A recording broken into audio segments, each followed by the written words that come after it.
Why, hello there, friends and neighbors, preppers dear. Perrin Lovett here for another exciting edition of the Prepper Post News, courtesy of Freedom Prepper, on your Monday, February 22nd, 2021. Hello to everybody at YouTube and everybody on the community, freedompreppercommunity.com, where you need to be, and everybody listening to our wonderful podcast. And hello to all of our friends. Matter of fact, hello to any enemies who may be watching. If you're an enemy of the West, to you I say, one day. Let's get right into our, no, actually, before I get to the feature story, I left this out of my script, but I wanted to talk about the videos last week. I sense, for obvious reasons, by our enemies, a shadow ban campaign is in effect. So I had this, what is this? This was Friday's video from the 19th. I did some screen captures of the, I may link one of these up as a picture. It says 6 comments, and yet when you look at the comments, there are only 4. And by the way, we're still getting just absolutely fantastic, thought-provoking comments, both at YouTube and certainly at the community. All kind of great stuff happening over there. But there are 6 comments, and yet only 4 are visible. And I checked this kind of early, and people were already starting to, at some point, like everybody else's comments.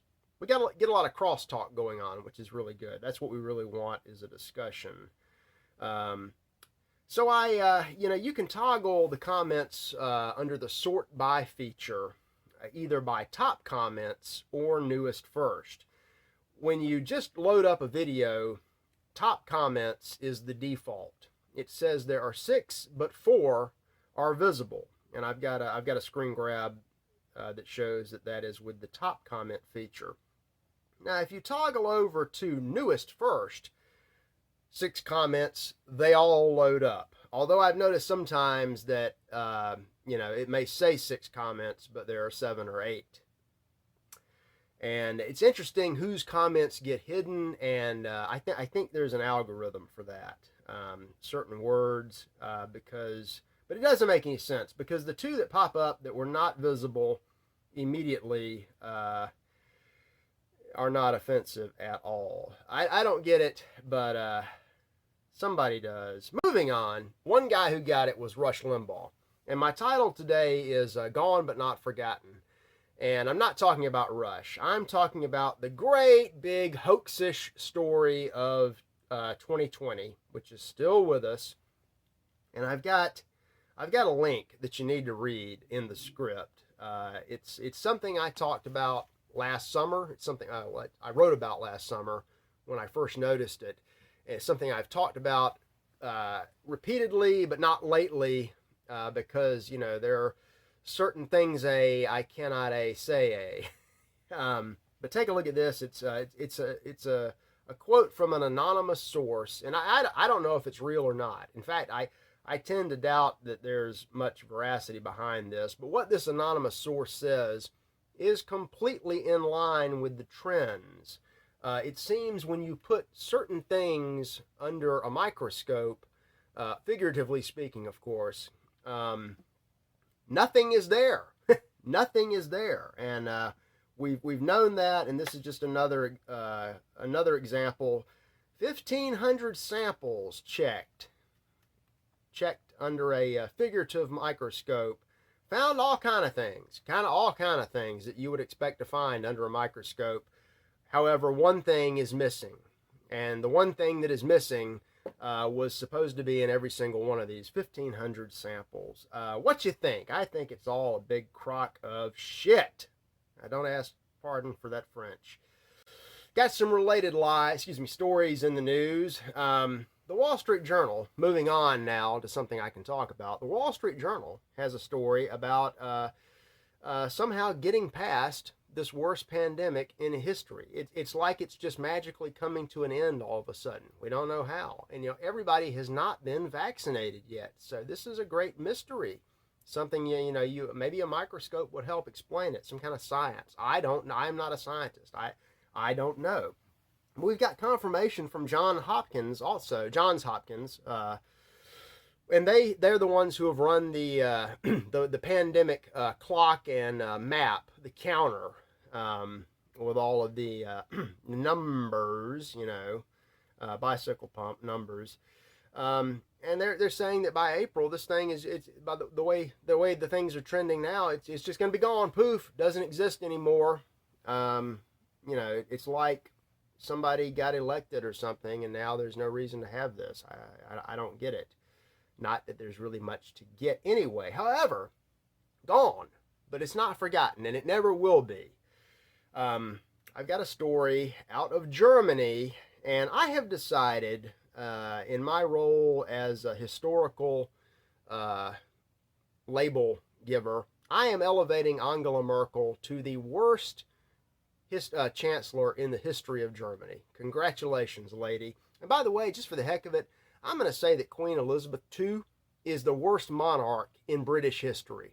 Not just of the House of Windsor, not of the Kingdom of Great Britain. All of English, Anglish, or Britannish history ever. Absolutely the worst. And no, not a coincidence that these people coincide.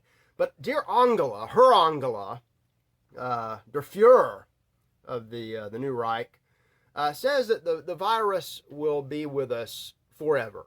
It may be going away. Johns Hopkins may say it's gone away, but it will never, ever go away. Not until every single human being on the planet, 100% of us, receive the vaccine. There's something in my throat today.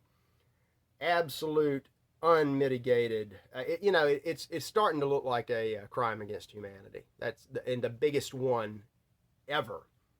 I don't, who would prosecute that? Vladimir Putin? I may have to write him a letter. If I do, I'll post that somewhere. And Ron Unz ran. We have all this information that just they try to repress it. It keeps coming out, and it's just we've known this. We've known all these things. Where to go with this now? More bad news out of Europe. The battle of globalism versus nationalism, we're winning. The nationalists will win. And everybody says, well, no, we're losing all of our battles. Last week I told you that a court in the Netherlands had struck down all of these unconstitutional, unconscionable, anti-human, anti-freedom lockdowns that had no basis in law or fact or science or medicine. They did the right thing. An appeals court has come along and stayed that decision, and they've temporarily at least reinstated the bans, but they're gonna lose in the end. Why? Well, you can see plainly that they are panicked. They're panicked everywhere from Germany to the Netherlands to the United States to Myanmar. They're in a panic. Why? They've been actively implementing their plans for well over a century worldwide. And they have done incalculable damage. We've only been fighting back for 5 years? We're just getting started. And we are going to just mow them down. Enemies, if you're watching, take note of that. All right, moving on to another globalist idiotic failure. Other people drew the connection to this. I wish I had seen it straight away. I can't see everything. But what we're seeing in Texas with the very cold temperatures and the collapse of the grid is globalism in action. I was like everybody else. I assumed, and 10, 20 years ago, I would have been right, that Texas had essentially its own grid. It was connected to the rest of the country and via some lines to Mexico, but it was independent. It could operate by itself. Just as Texas was a free and independent republic, they have or had a free independent power grid. This is where the refineries are, Texas and Louisiana. So they have raw fuel. They've got oil, gas, coal, nuclear. Things have changed rapidly. You're getting an advanced preview in this shocking, lethal situation of the Green New Deal. This is what the globalist, AOC, and the rest of them would do to the world. Texas, it's like any other grid situation. They were in a panic to shut everything down. That's why you have the rolling blackouts that are lasting. Because if they didn't take the load off everywhere, they were apparently seconds away, says the Texas Tribune, seconds away from a catastrophic failure. A meltdown that would have killed the grid, and it would have taken weeks or months to get it back up. A preview of the Green New Deal. I've got a link to Vox Day's site where he has some comments on a Carl Denninger article about this.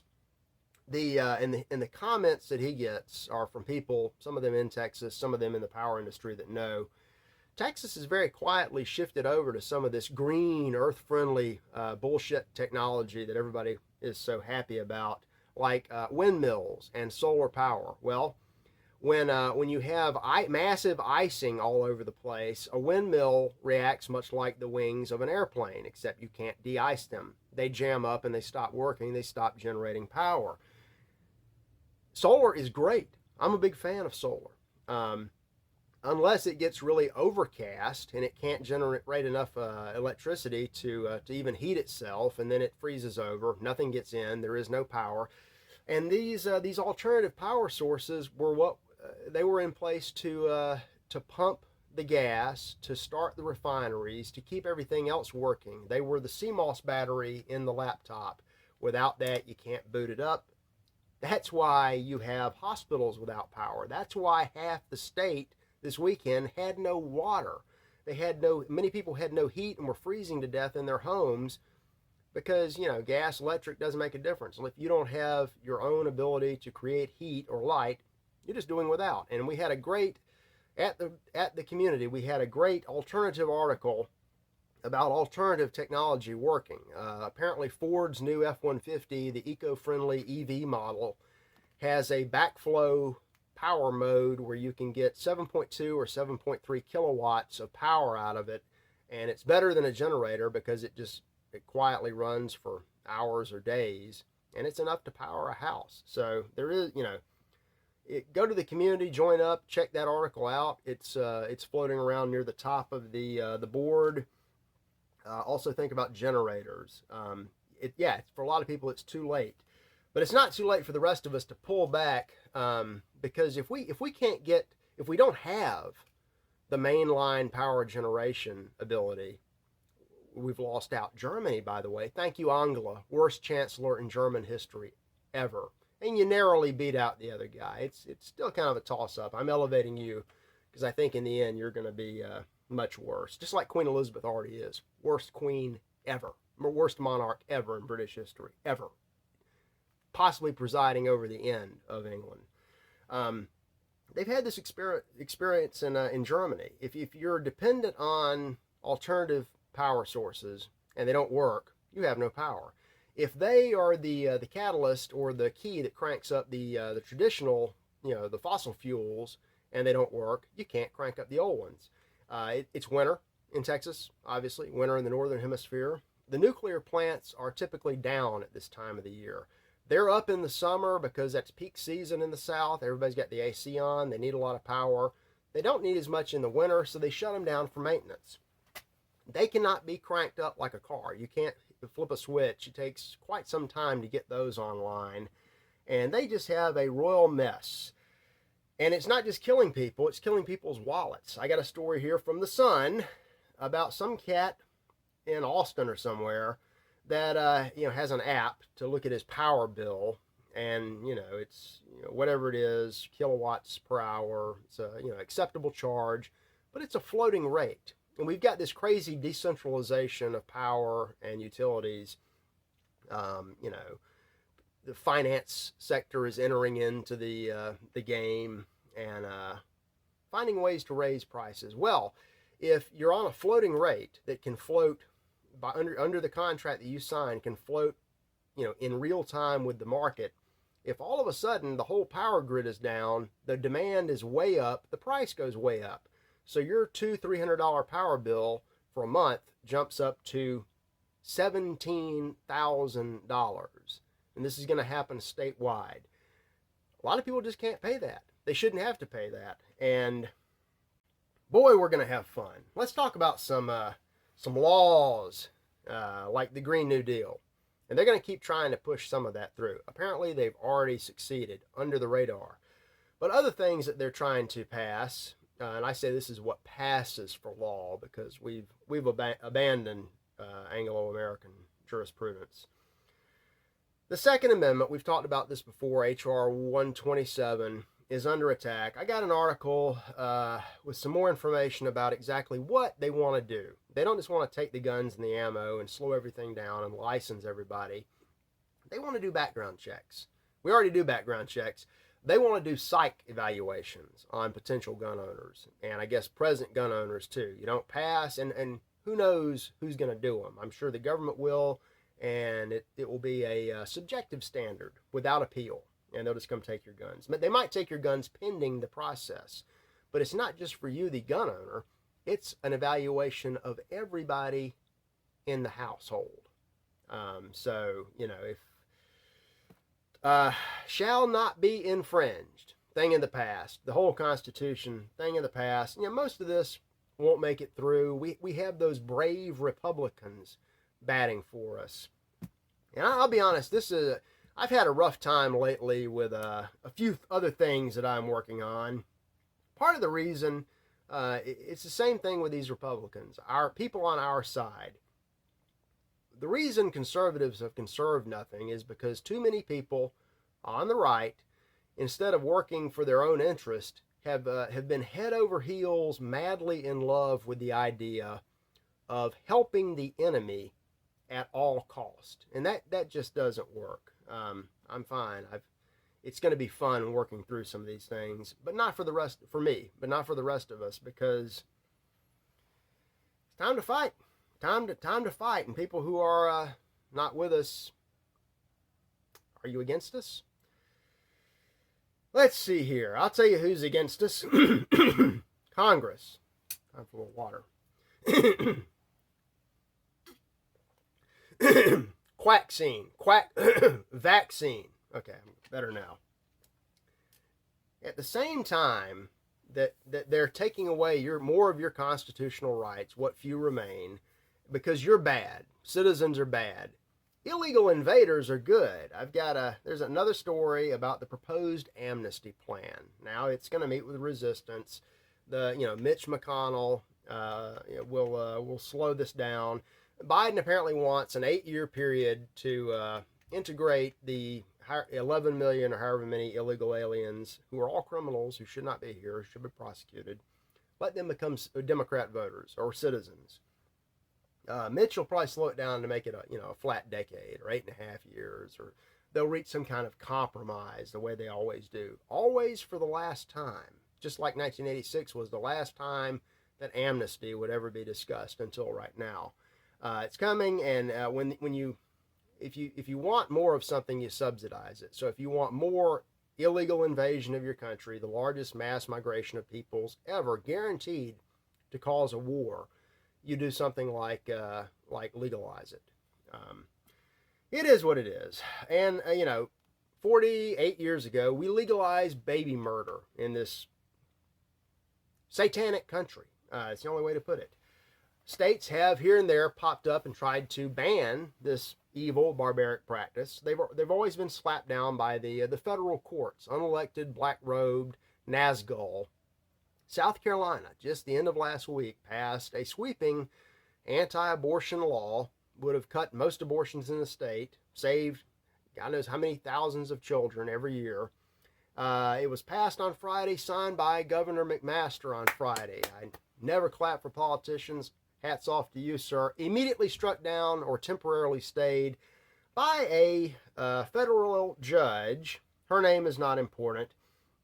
But at a hearing, at least she had a hearing. She let the state come in and, say their piece before she ruled against them, which she was going to do anyway. And this is going to be a permanent ban. She's not backing down.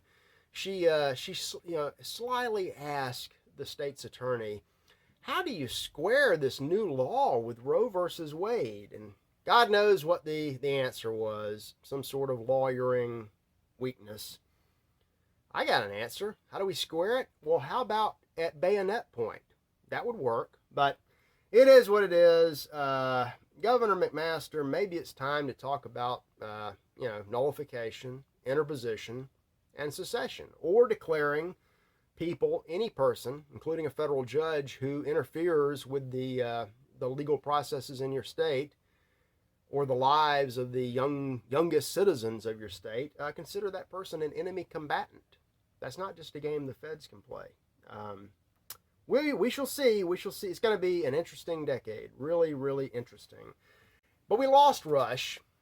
And last week, Friday, I kind of hinted around that I was afraid that somebody was going to be appointed to represent, to take his place. Who does take his place? Well, the flat answer is no one. Things have changed since he came along. We've got a much broader, it's not very good, but it's a much broader base of information, most of it fake. And there's no one like him to step in. And there was a little speculation about who it would be. No. Tucker Carlson is the natural, if one of us had to appoint somebody, Tucker would be it. He's our guy. And that's exactly why they will not have him. In fact, I'm surprised that he wasn't booted off of Fox years ago for telling the truth. My suspicion is that they would try to push Ben Shapiro, because he's a fake. He's fake all the way through. He hates America. He hates us. He hates God, and he hates the West. So he's the perfect person for them to slide in. They've been backing him, propping him up, and driving him forward artificially his entire career. And sure enough, I found a story about this, and these folks admit that there's no one like Rush, no one's going to take his place, but they're going to try who? Well, younger mega Make America Great devotees are more likely to download popular podcasts from Ben Shapiro. And what's wrong with him? Well, if you read his early columns back in the early days when he first came out and he knew nothing, in the first days of the war on terror after 9/11, he was pushing war everywhere. Let's go to war forevermore. He said every young man in America of fighting age should enlist and go fight for his real country, Ben's real country, overseas. Fox Day, who was writing at the same publication, said, "Hey, Ben, does that include you? You're a young man of fighting age. Are you going to sign up and go fight for this war you want?" "Well, no, not me. I'm too important." And he's never changed. He keeps getting, out of nowhere, he gets all this artificial support. He starts a movie company with no experience, and all of a sudden he's recruiting real talent. His first movie was a subversive, anti-American crock of idiocy. His second movie is being cast right now. This MMA woman. Nothing against her. She's apparently going to be in it. He rescued her from Disney. Why anyone would support Disney at this point, I don't know. But there's already been some interesting revelations about not about her, but about the people who might be directing or producing that second movie. It's all fake. And if you keep falling for it, then you're just in the same camp with those people that keep reaching out and trying to extend the olive branch to people who hate us. So stop that. I'll be back. I had to cut so many potential stories for today. I'm going to try to get to those. It's always a catch-up game here, but I enjoy playing it. Hope you enjoyed this one. I'll see you back tomorrow.